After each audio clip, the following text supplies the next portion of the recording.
So we're gonna put the box on the 24, and we're gonna put 2 plates, depending on your strength, right? If I put a ab mat, I'm a little bit higher, or if I just use 25-pound plates in an ab mat, I want some kind of deficit on this, okay? Because we're trying to bridge the gap. Just pike handstand push-ups, it's not enough range of motion to work the strength. So we can take this as far as we want. We can put parallettes and then touch our shoulders in this pike position if you don't have those. That's what we need to get to. Okay, so my feet go at the edge of the box, and then my hands go on the plates. The start position is my nose is touching the box right here. So when I go down, the top of my head, and this is something we've been working on, because some of us, when we kick upside down, we have a tendency to look and touch this part of our head. It makes it tough. We want to touch the top of our head here. Okay, so I can almost, we're going to do what we did last time, pause at the bottom, okay, because then we're going to get the full strength out of it. So it should look like this. Feet on the edge, hands right outside the shoulders, and I'm going to turn my hands out. Nose, start position. 3, 2, 1. You see how I went away from the box? I'm going to hold and push. 1, 3, 2, 1. Hold, push. Just that little bit of strength. A lot harder than just doing a regular pike box. Heels up. 3, 2, 1. Pause. Feet together. 3, 2, 1. Pause. So I'm going to show you right now. So just like the box drill, you're going like this. You're kicking upside down, and this is very common. Look at this. You're doing this right here. See that? How I'm like in line right here? It's a really hard push from there. What I want to do is I want to do my descend down towards the wall right here, because this is where I'm powerful. Through. All right, guys, so next drill is going to be 5 reps tripod. Okay, so this is my negative work, but what we're going to do is we're going to work the kipping motion in reverse. That's all it is. We're just going to do a negative kipping. So the cadence on the negative kipping is kick up to the wall. The descend would be down and away. My head touches the mat. Then my find the wall with my butt. So head, hips, then my knees go down to my elbows, and all we're going to do is roll from there. We're not going to kick back up. We're just going to roll to a push-up.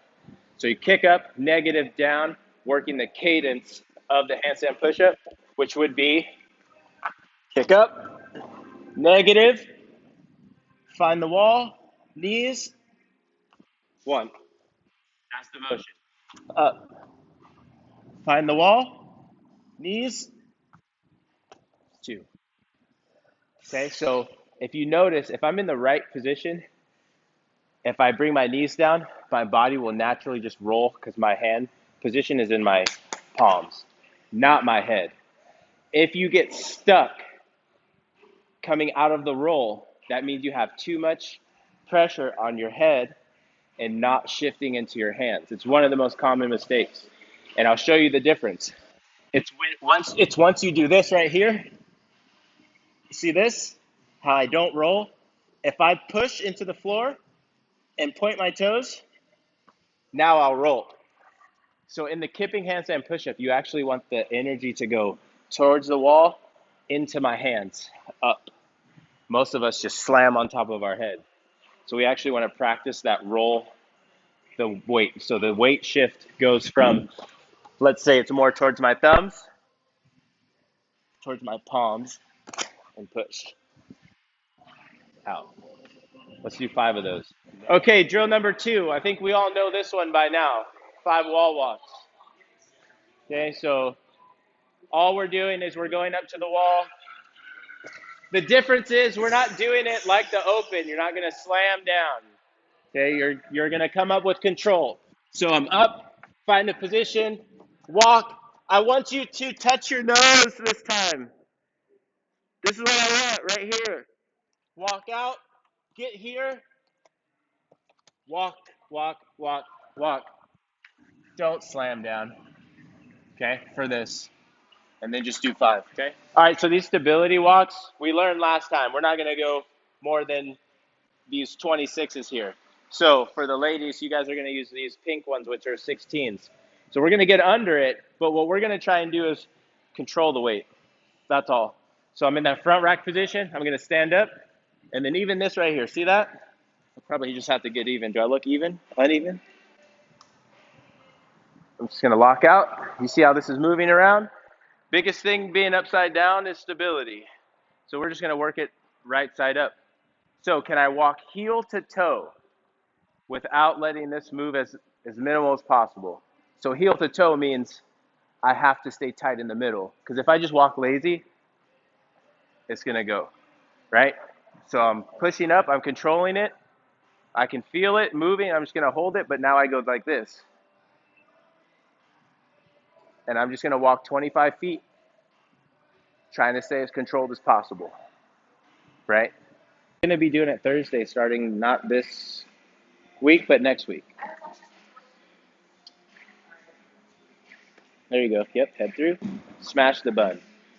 There we go. Good.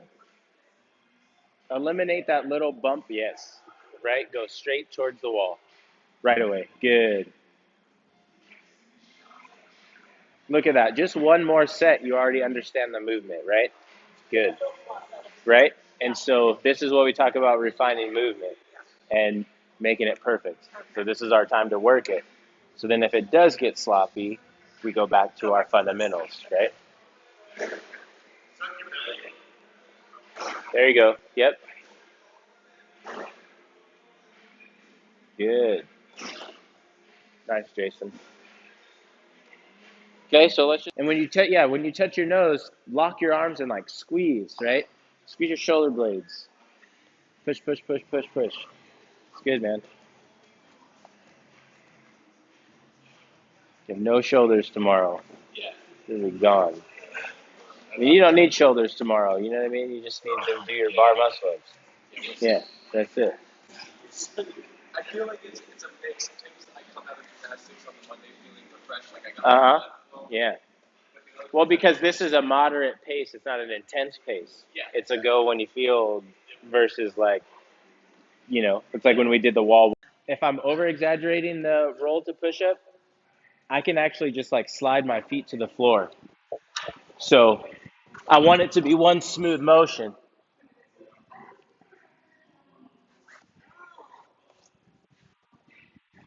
Because we're training that, am I kicking and rolling to push up, right? That nice smooth roll and push. Good. Yeah, so you can bring your hips closer to your hips closer to your rib cage when you're upside down. Head, hips. Yep, look at that. Now push. Now do both of those at the same time. That's the hard part. It's like putting it together. Yeah, you're super narrow, man. Yeah. And you're like this. And you should be like this. Yeah. So it's a good catch on that. Yeah. Good catch on that. Because if you're too narrow, yeah, a little wider, Jason, even wider. Yeah. Yeah, dude. Yeah. Ah, weak muscles. Yeah. So we got to get stronger, bro. But think about that. But just take 2 steps and think about that. If I can absolutely get strong from that position, it just helps your overall strength. So if you're weak there, we always say work the weaknesses first, right? We don't want to work what we're good at. We want to find the stuff we're weak at. So try and go down slow, right? Find what we're weak at. No, we're not doing pike in the wads anymore. We're changing all the standards. Yeah, we're not doing pike box anymore. They don't do it right when they get tired. Doing? With the kipping work, so now we're going to bring in some help, right? Now we're going to bring in the ab mat or a plate to help the kipping motion. But with that, we just did our negative kip. Okay, so We've all been doing this for a while, but now we want to focus on the descent. And when I go down and when I bring my knees to my elbows, I'm loaded. So instead of going to the push-up position, I would kick and push. So I always think of the handstand push-up like a negative or a upside down thruster. If the barbell is the thruster, if you look at my position, when I go down for the thruster, as I'm coming up, what will happen is I have to push my hips to thrust and move my head out of the way, and then what? Finish with my head through. So it's just harder because you're upside down. So what we want to do is an upside down thruster. We have our negative, and I can just sit here for a moment, but I want to load. So my load would be right here, right there. See my hips? My hips go down. And when I load back up, I do a thruster, which is pop my hips away from the wall. So I'm actually going to do this. I'm going to push my body away from the wall and head through. So head, hips, load, punch. So we just work that cadence upside down. And it's really important that we get our shoulders to the wall because this position, I can do this, which is momentum. And if I push my momentum, head through. And that head through is what's going to get us to pop up, right? So scale, put it right there in the middle. So now I elevate the position and then, thank you. I like doing this, the flat. So now I have a little bit of help, but we're still working the cadence because we need to work the motor pathway, right? So I kick up. Here's my position. Maybe I don't have the strength, but now I find the wall, load, push. Head, hips, load, push. That's the cadence. That's what I'm thinking about when I'm upside down. Head, hips, load, punch. Up. Okay, so let's all do our first set. You see how you get kicked off the wall? This is why I love shoulder taps, because what you have to do is squeeze your butt and find the wall, which is back to our very first drill, Superman's. That Superman swimmer position. We want to get here. Once I find it, I go butt on. 1, 2. That's the motion of the handstand. And it's this, right? With that push. And I'm finding the wall with this motion right here. Okay? So find it, find it, find it. Which would be drill number 2. It's pretty tough. Are you ready for that? Plate walks? You take that same position in the plate walks, or we did in the shoulder taps, and we're just going to shift and move on top. But this is a harder version because my elbow is now unlocked, and I have to press into the plate, shift all my body weight into the plate, and get my other hand on the plate, and then down. Okay? This is the beginning of walking on your hands. So I'm going up. I'm going to shift, press, down. You can see it's a lot more control that I have and a lot more shift over to my body. This is the first step, which would be low. 1, 2, 3 to 11. Okay, so 11 would be 25 feet. So let's see if you can get 11. I would say stay in a cadence, meaning right hand up, left hand up, right hand up, left hand up, and do that for 11, and then come back and do it the other way. Left hand up, right hand up, left hand up, right hand up.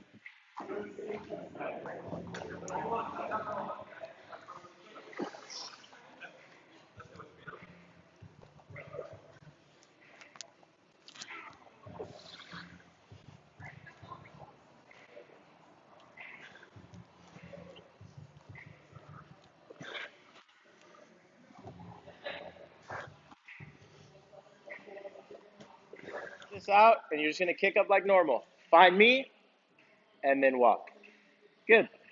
Okay, so then what? Yep, and then I'll probably grab your feet. Find me. Now start to walk. Shift. So now we're working that shift and move. Shift, shift, shift and move. Shift. Good. Come down, come down, come down. Okay. Find me. Yep. And then shift. Let's go all the way across the room. Push. All the way across the room. Shift. All the way across the room. Yep, find me, push. All the way, yes. So now you feel that, right? Yeah. Simulates the same thing when you get fatigued, right? So when you break, you go. Yeah. And so that's why I really love those, because that's going to translate to you your ultimate strength in walking across the floor and just getting that cadence of I'm supposed to lock my elbow out, right, on that. So that's great. Let's rest a little bit, okay?